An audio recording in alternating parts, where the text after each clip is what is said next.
Sometimes to get a good deal on eBay, you have to get something that's a little bit broken.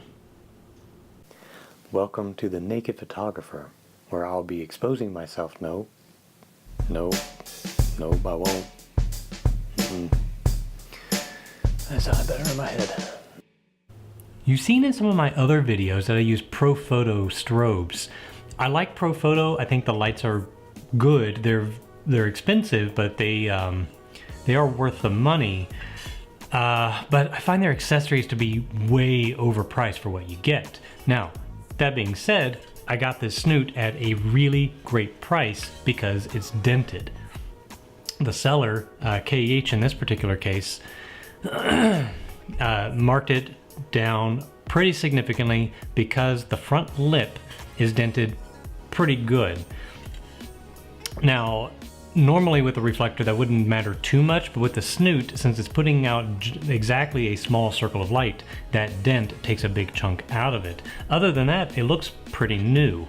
So I am going to show you how, if you have a Snoot or a reflector or even a filter for your camera, how to take a dent out of that and get it back to working order.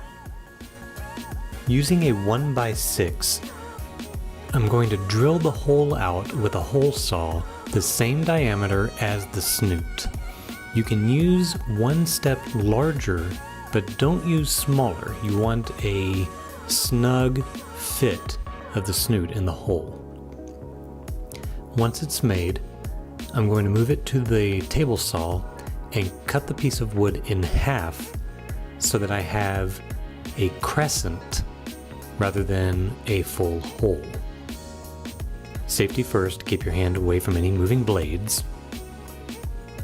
Then with this anvil clamped back to the work table, I'm going to use a plastic hammer that I got from Harbor Freight rather than a metal hammer to tap the dent flat into the anvil to help retain its round shape without going too far.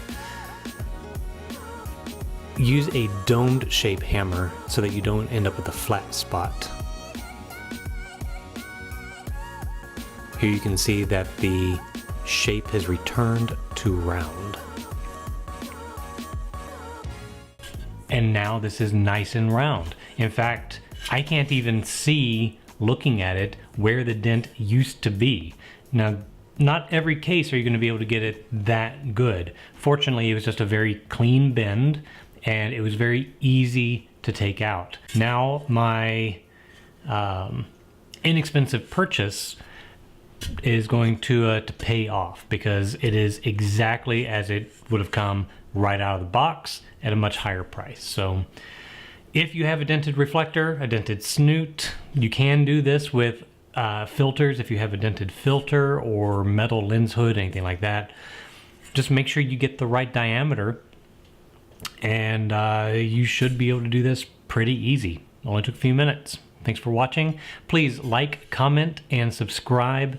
And if you have suggestions for other content, please leave that in the comments.